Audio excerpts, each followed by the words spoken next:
the 2020 NIH Director's New Innovative Award, the 2022 Sloan Research Fellowship, the 2022 Valley Scholar Award, and the 2023 National Science Foundation Career, and the 2024 BPS Margaret Oakley Day Off.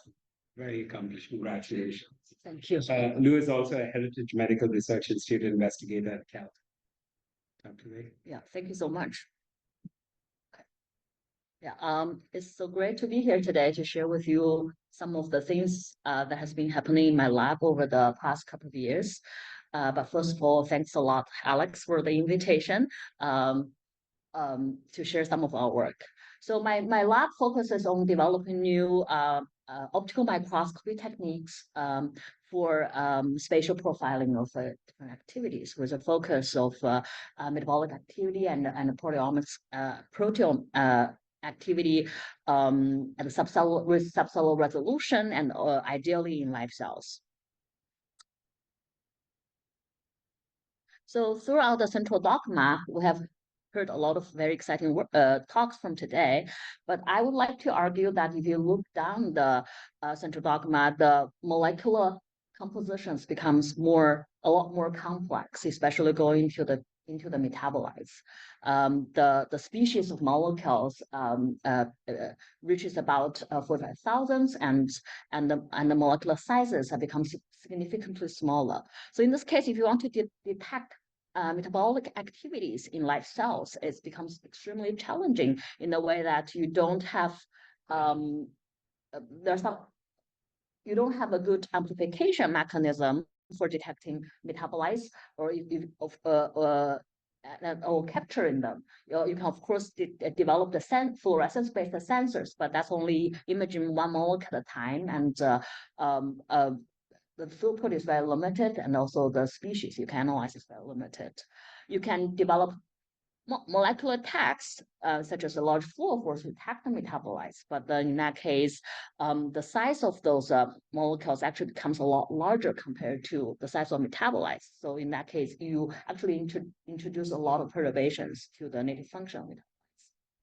On the other hand, you can use mass spectrometry to do metabolomics, either in profiling or imaging, but mass spec are very sample damaging, and the throughput is very limited, not even to mention to reach subcellular resolution.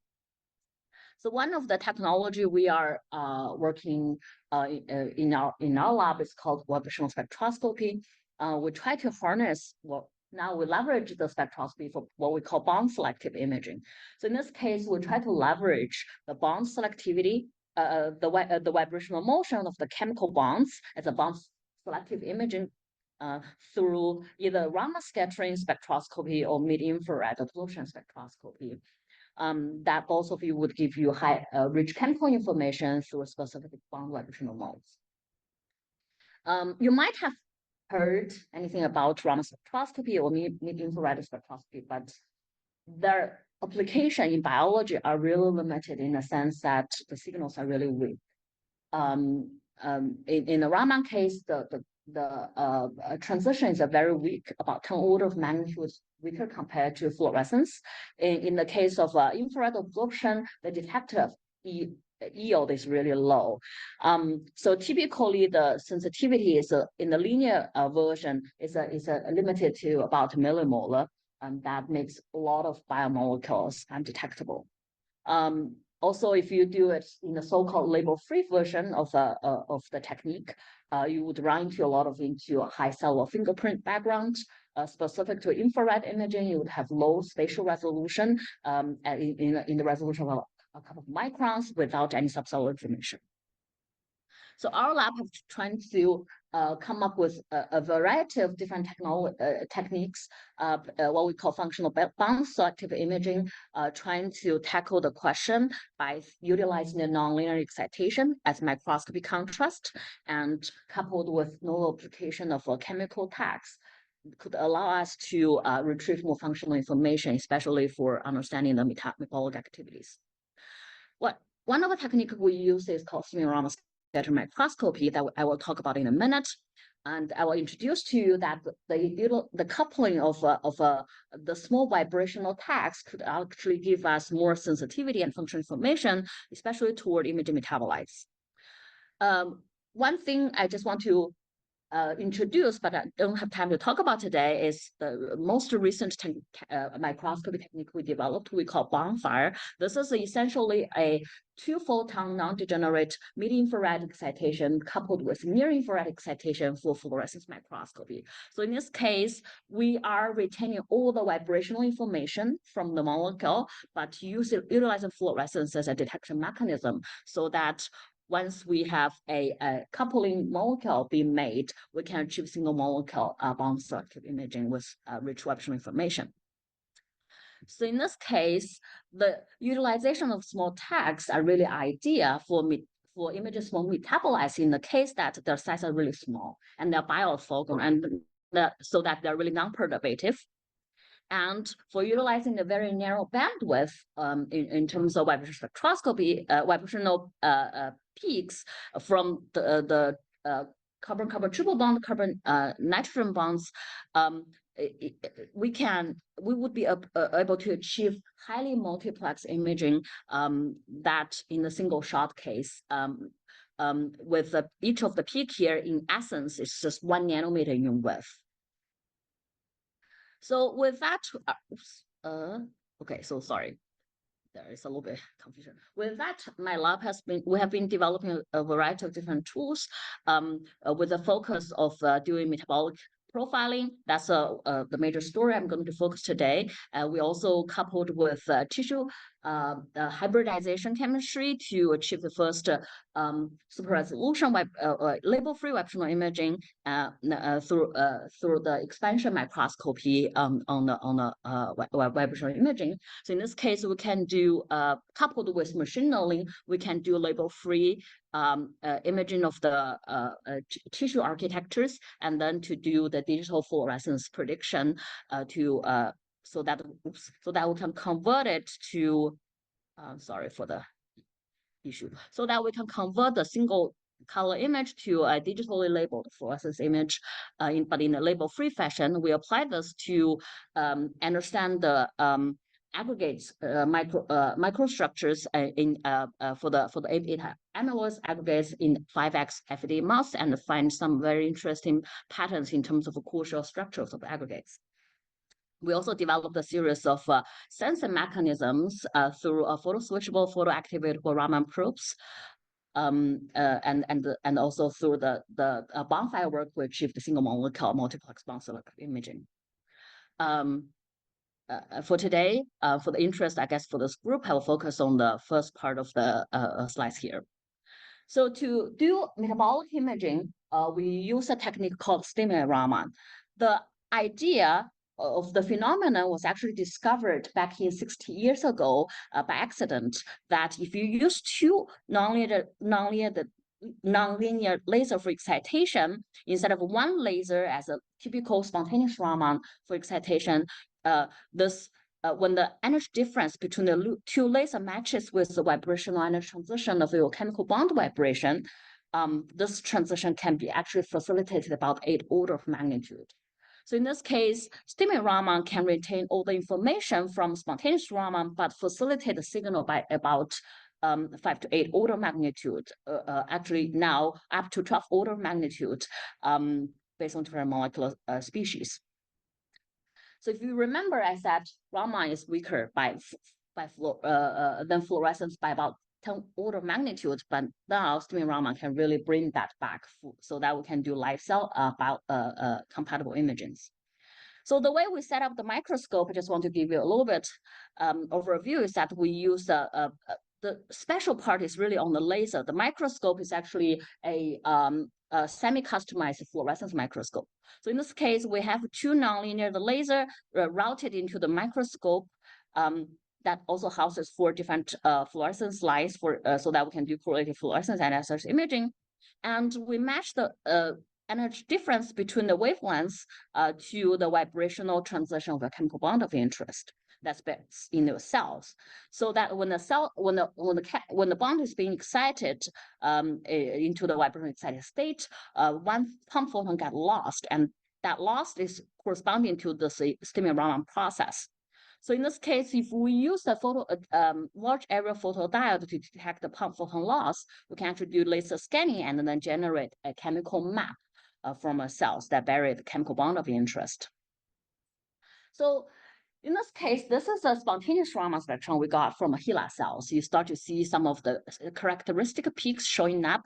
For example, the major peak here originates from the methyl group vibration, mostly from proteins. So that if you target this vibration with stimulon and map out the distribution in cells, you get to see this a total protein distribution in label-free fashion. You can also move the energy difference, move the wavelength of the laser to match with the shoulder peak here, which corresponds to the methylene group vibration that are super enriched in the acyl chain of the fatty acid. So that if you do the mapping in live cells, you're going to see these lipid distributions also in a label-free fashion. You can do similar things with phosphatase peak for DNA, AMAT1 also for proteins, ring breathing mode from phenylalanine, to do what we call for the label free. Well, in my lab, that we focus is going beyond the label free imaging, because in this case, you do get a lot of crosstalks from other channels. As you can see, the peaks here are overlapping with each other because they share some different species, they share the same chemical features.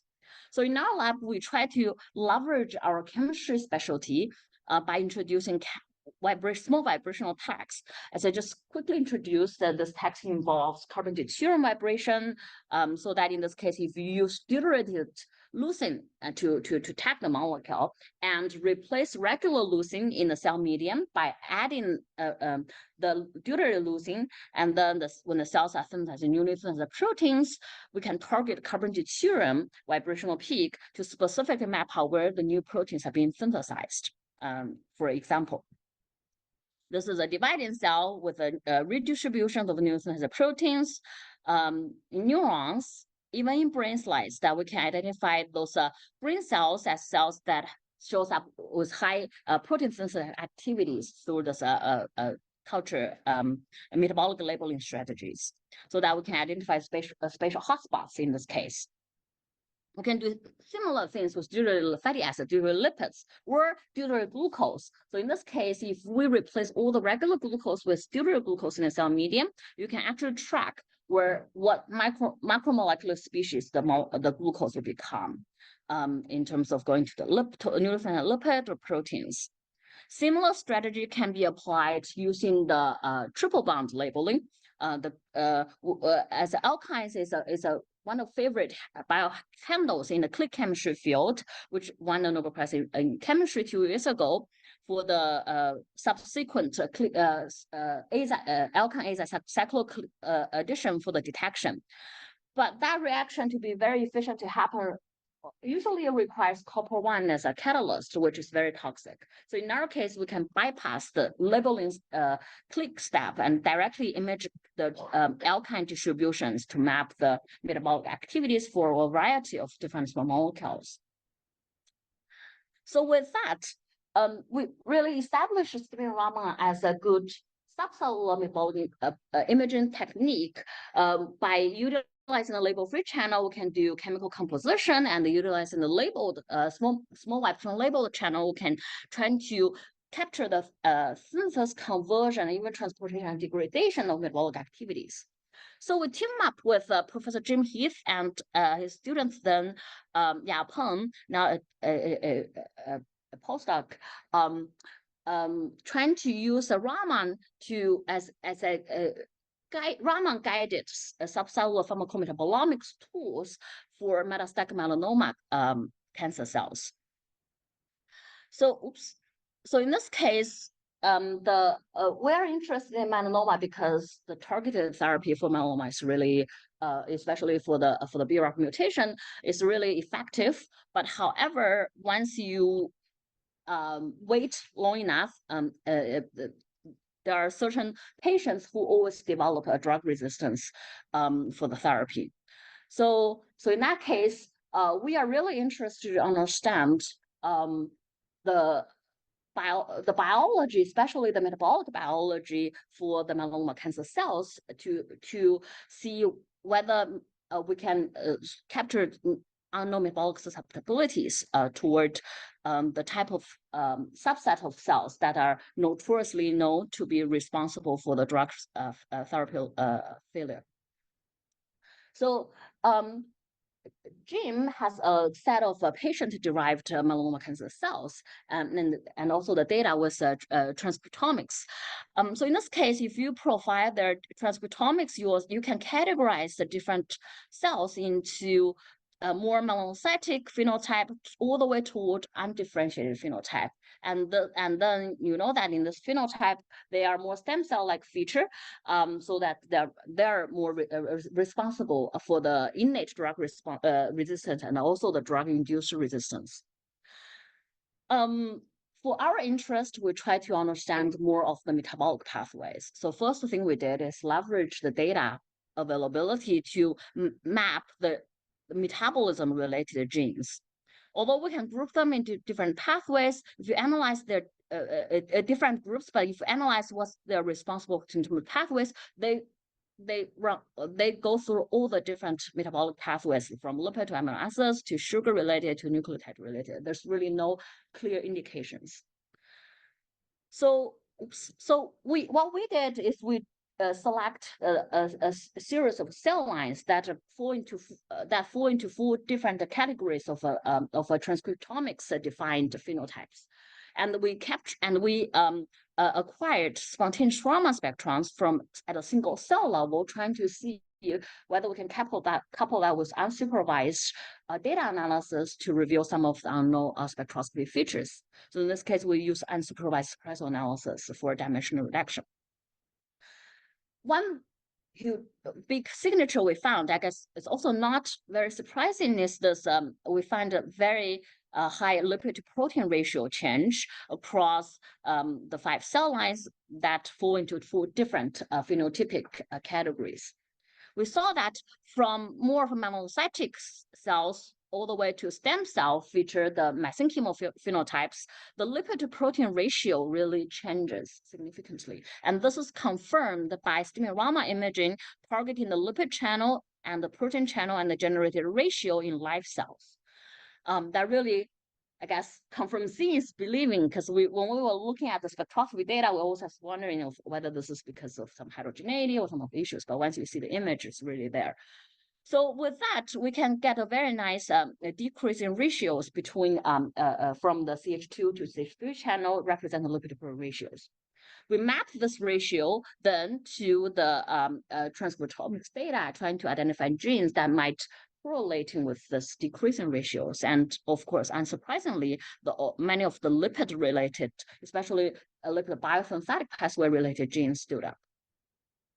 We then mapped this through did the gene enrichment analysis and found that this lipid protein decreasing ratio across phenotypes shows very good linear relationship to gene ontology fatty acid biosynthetic processes or the cell migration synthesis, which is consistent with no biology of those cells. And this indicates that the decrease in the lipid more toward the mesenchymal phenotype might due to the decreased biosynthetic processes.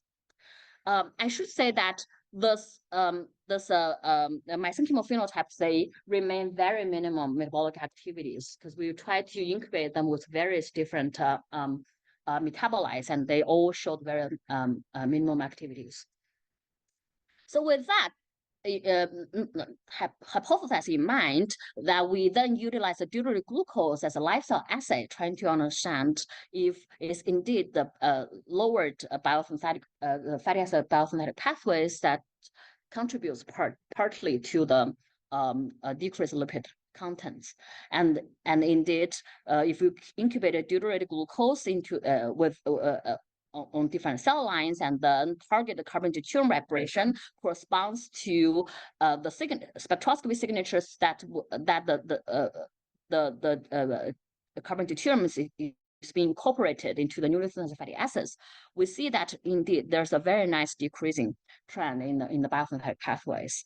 And with drug inhibition on FASN, it's also consistent that this decrease of the lipid protein ratio could indicate the drug susceptibility at the single cell level.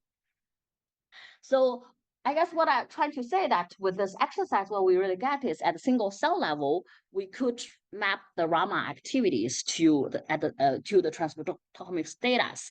And there are a couple of new papers recently also doing more exciting work, trying to actually utilize RAMA spectrum to predict the RNA biology.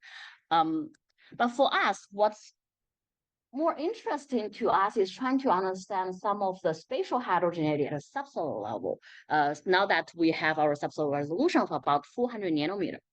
So what we try to do is that we try to generate each stimulus RAMA spectrum at each subcellular location, and then do the unsupervised analysis, trying to capture the spatial metabolic heterogeneity. But that turns out to be too much data for us at the moment. So what we decided to do is that we try to focus on this bright droplets here, which are known as lipid droplets. They are micro-sized droplets, usually previously known to be as more of a static role for lipid storage, but recently has been recognized as more of a dynamic roles of mediating lipid transport and also oxidation. So at each lipid droplet location, we generated one of the hyperspectral stimulus RAMA spectrum, which looks like this. And then we, again, leverage the unsupervised analysis for dimension reduction. What we found now as a very clear characteristic is that the mesenchymal phenotype, the M381 cells, which is the cell we're interested to understand more, shows higher unsaturated lipid from this peak, which attributes it to the CH vibration specific from a CC double bond, and also has higher level of cholesterol ester by this relatively broad peak due to the 5-member ring of the cholesterol ring in their lipid droplet. So this is a very consistent if you see the bar diagram. So the first question we ask is whether the subcellular information we got is consistent with the bulk level. So we got the cell palette, we asterized the fatty acid and did a GC mass, trying to analyze the different distributions of fatty acid species. And then we didn't see any clear indication of increased unsaturation. If you look at 1601, which is the 1801, the oleic acid, or 1601. So in this case, so what that we got very confused for a minute that whether well, not for a minute, for quite some time, whether what we observe is indeed true. So I had nothing else to do. So I asked my student to repeat this experiment for about 5 times to make sure this is consistent, this is real, and it is real. So what we see at the subcell level is very unique, not captured at the using a fatty acid species analysis. But this becomes more clear once we decided to do lipidomics with the lipid species information being retained. We indeed saw that the triacylglyceride and cholesterol ester, their unsaturation level becomes significantly elevated for the M381 cells. And these two are the major resident species of lipid droplets. But if you count for the total content, they count less than 6% of total lipid species in cells. That's why whatever we see in the droplets all averaged out when we do bulk analysis without knowing the lipid the lipid species information. So with that established, we'll start to ask whether we can try to inhibit the unsaturation of the M381 cells as a susceptibility to kill it. So in this case, we used the monounsaturation inhibitor from the de novo synthesis pathway, and also the polyunsaturation inhibitor generating the polyunsaturated fatty acids. You can see that by applying both inhibitors, this unsaturation signatures goes away, meaning that both of them are effective of decreasing the unsaturation. But only applying the monounsaturation inhibitor, we see a very selective and significant viability loss for this mesenchymal phenotype. If you block polyunsaturation, nothing changes in terms of viability. And shRNA experiments confirmed that. We also further through the fatty acid species analysis that this monounsaturation mostly blocked the change of stearic acid to oleic acid. We did time lapse of apoptosis experiments and start to saw a. Sorry, I will be very quick. Sorry for the time. And we started to saw this kinetic decay effect that the cells, they don't die. They don't become apoptotic until about 48 hours later, but the signatures becomes less. We start to have some clue once we did the imaging experiments that if you image cells with stimulorama and the lipid channel, you see that the lipid membrane structures very well, and you start to see these bright spots showing up if we block the unsaturation, monounsaturation.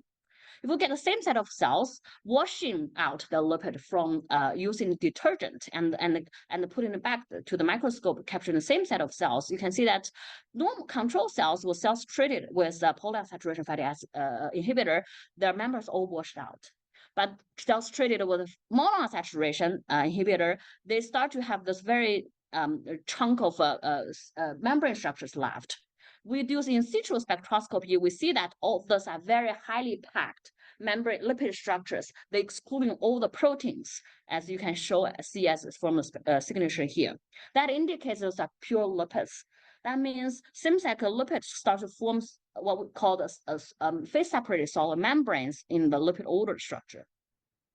We confirmed this with adding excessive amount of saturated fatty acids, or through the deuterated glucose experiments in the through the de novo synthesis pathway. Now and then we start to have more clue once we do lipidomics. You can see that in this all 6 major species, the triacylglyceride, they have more loss of unsaturated fatty unsaturation once we go through the unsaturation inhibition. While all other 5 species, the unsaturation level actually remains around the same, but the saturation level gets significantly enhanced. So that gives us sort of a suggested metabolic control picture that this very quiescent cells in terms of metabolism, they try to store, although the thermostat is very little, but they try to store all of their unsaturated fatty acid in the lipid droplets. And once we start to block the monounsaturation, we start to create an imbalance of unsaturated and saturated fatty acids in the cells. And the cells start to release unsaturation to compensate for this imbalance. That's why we see this kinetic decay effect that they only become apoptotic after 48 hours of drug treatment. And once it becomes too terminal, all the depletion are gone, all the reservoir are gone from the lipid droplets, they form this phase-separated, highly ordered structure that's shown from our in situ experiments. We confirmed this by rescue effect by adding excessive amount of oleic acid, and then further did transcriptomics data using cells with control cells, cells with monounsaturation inhibitor inhibition treatment, and then the rescue. We found that the pathway that stood out is a FKB pathway, which is known sort of to regulate the stem cell feature of the cells. So that means concurrent with monounsaturation inhibitor, the cells start to lose the stem cell features. That's something we're still trying to understand at the moment. So with that, I'm sorry that I went over time a little bit, and I'd like to acknowledge our collaborators for this very exciting project, and also all my lab members. And thank you all for your patience.